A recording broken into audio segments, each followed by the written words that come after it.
Today, I'd like to share with you the secrets to living a long and healthy life at 91 years old. It's not about having filial children or being blessed with extraordinary luck.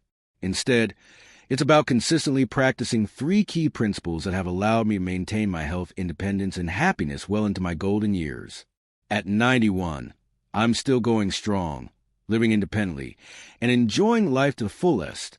Many people assume that as you grow older, your health inevitably declines and your quality of life diminishes. But that's not always the case. Some people are plagued by illness in their younger years, while others, like me, remain healthy and vibrant even in their 90s. So, what's my secret? Let me break it down for you. 1. Maintaining a positive mindset. At 91, aside from a bit of fatigue now and then, I'm in remarkably good health. Many of my peers have either passed away or are bedridden, living in nursing homes with little quality of life. In contrast, I'm still able to walk on my own, take care of myself, and live independently. While I currently live with my son, I don't rely on him or his family for care. I manage my own needs and don't want to be a burden to anyone. People often ask me how I managed to stay so healthy and active at my age. The first and most important factor is maintaining a positive mindset.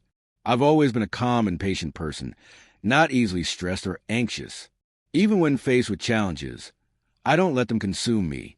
I avoid overthinking and try to see the brighter side of things. This attitude has helped me avoid unnecessary conflicts and maintain harmonious relationships with those around me. My marriage was a happy one. My late husband and I had 6 children, 2 boys and 4 girls. I never worked a traditional job. My parents supported me before I married, and my husband took care of me afterward. Both my parents and my husband were incredibly loving and generous, which I believe was partly due to my easygoing nature.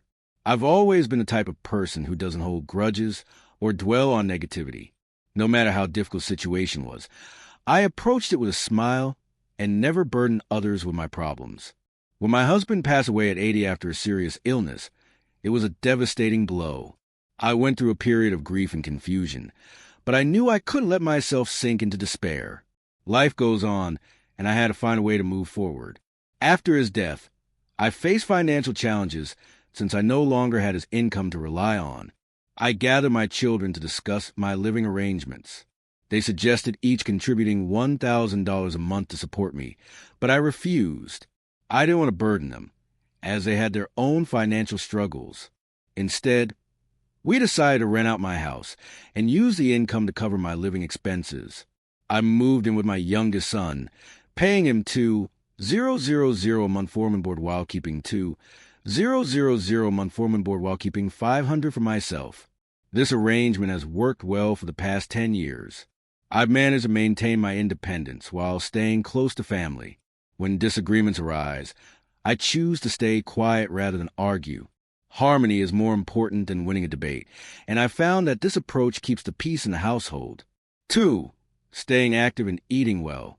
A healthy body is the greatest blessing in old age. Throughout my life, I've made a priority to stay active and eat well. Even when I was busy raising 6 children, I made time for daily exercise. For years, I jogged for 30 minutes every day. Now that I'm older and can't run anymore, I've switched to stretching and light exercises at home. I've never skipped a day, rain or shine. I've learned that people who live sedentary lifestyles, sitting or lying around all day, tend to develop health problems as they age. Conditions like high blood pressure, diabetes, and high cholesterol become common. And these issues not only cause discomfort, but also shorten lifespans. I've seen many friends and acquaintances fall into this trap, becoming frequent visitors to the hospital in their later years. I've always been determined to avoid that fate. By staying active, I've managed to keep my body strong and avoid major illnesses. This not only benefits me, but also relieves my children of the burden of caring for a sick parent. A healthy body means fewer medical expenses and a higher quality of life. For seniors, the biggest expense isn't food or clothing. It's health care. By staying fit, I've saved myself and my family a lot of money and stress. 3. Living my own life and not meddling in my children's affairs. I have 6 children, but I've learned to let them live their own lives. Once children grow up and start their own families, it's important to step back and let them make their own decisions. I've never been the type of parent to interfere or offer unsolicited advice. My children are all hardworking, decent people, even if they aren't wealthy or highly successful. They live simple, ordinary lives, and I'm perfectly fine with that. I believe that happiness isn't about having a lot of money or material possessions. It's about having a positive outlook and the ability to appreciate what you have. My children have inherited my optimistic nature, and even though we're not rich, we're content. When conflict arises between my children and their spouses, I stay out of it. I tell them to work things out on their own, and this approach has helped maintain harmony in our family. I've always told my children that the best way to honor me is to live their own lives well. In return, I take care of myself so I don't become a burden to them. By setting this example, I've encouraged them to be independent and self-reliant. At 91, I'm proud to say that I'm still healthy and don't need anyone to take care of me. This is a result of decades of practicing these three principles: a positive mindset, regular exercise, and staying out of my children's affairs. The key to a happy and healthy old age. In the end, what matters most in old age isn't how much money you have or how successful your children are. It's about having a healthy body, a peaceful mind, and a harmonious family. My longevity and independence aren't the result of extraordinary circumstances. They're the product of simple, consistent habits that anyone can adopt. I hope my story inspires you to take care of your health, cultivate a positive attitude, and focus on living your own life. After all, a happy and healthy old age is within reach for everyone. The struggles of finding companionship in old age. Now, let me share another story that highlights the challenges many seniors face when seeking companionship in their later years. This is a story of Mr. William, a 72-year-old retiree who learned the hard way that finding the right partner in old age isn't always easy. Mr. William has a comfortable retirement with a monthly pension of $5,000. He has 2 loving children, but he never wanted to rely on them for support. His son is somewhat dominated by his daughter-in-law, and William didn't want to cause tension in their household. His daughter, though well married, has a difficult relationship with her mother-in-law, and William didn't want to add to her stress. So he decided to live independently. For a while, life was good. William had his wife by his side, and they enjoyed a quiet, peaceful life together. But when she passed away, everything changed. William felt lost and alone, like a child without direction. He tried to fill the void by joining a Tai Chi group, go to gym, and even taking up ballroom dancing. But none of these activities could truly ease his loneliness. Eventually, William decided to look for a new partner.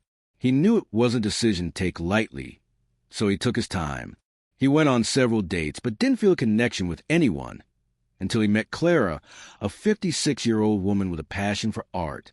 Clara was talented, kind, and had a great sense of humor. William was smitten and eventually worked up the courage to ask her to move in with him. Clara agreed, and they began their life together. At first, everything was perfect. Clara was a wonderful homemaker, and William felt like he had found happiness again. But over time, cracks began to show. Clara had a fiery temper and would often explode over minor issues. She also had a habit of snooping through William's phone, even sending messages to his friends pretending to be him. This invasion of privacy left William feeling angry and suffocated. After 3 months, William realized that this arrangement wasn't working. He decided to end the relationship, even though it meant returning to his lonely life. Clara demanded a breakup fee, which only added to William's frustration. In the end, he walked away, relieved to be free of the drama. William's experience is a cautionary tale for seniors seeking companionship in their later years. While finding a partner can bring joy and comfort, it's important to approach the process with care. Here are 3 key considerations for seniors looking to remarry or live with a partner. 1. Financial clarity. Money matters can quickly become a source of conflict. Be upfront about your financial situation and agree on how expenses will be shared. 2. Health transparency. Chronic illnesses can strain a relationship. Make sure you and your partner are honest about your health and prepared to support each other. 3. Compatibility in habits. Small differences in lifestyle can lead to big arguments. Take the time to understand each other's habits and find ways to compromise. Final thoughts. Aging is a natural part of life, but it doesn't have to be a time of decline and despair. By maintaining a positive mindset, staying active, and focusing on your own well-being, you can enjoy a long, healthy, and fulfilling life. And if you're considering finding a partner in your later years, remember to take your time and choose wisely. After all, the goal is to add joy to your life, not create new problems. If you found this video helpful, please give a thumbs up, share it with your friends, and subscribe to Buddha Zen Wisdom for more insights on living a healthy and happy life. Thank you for watching, and I look forward to sharing more with you soon.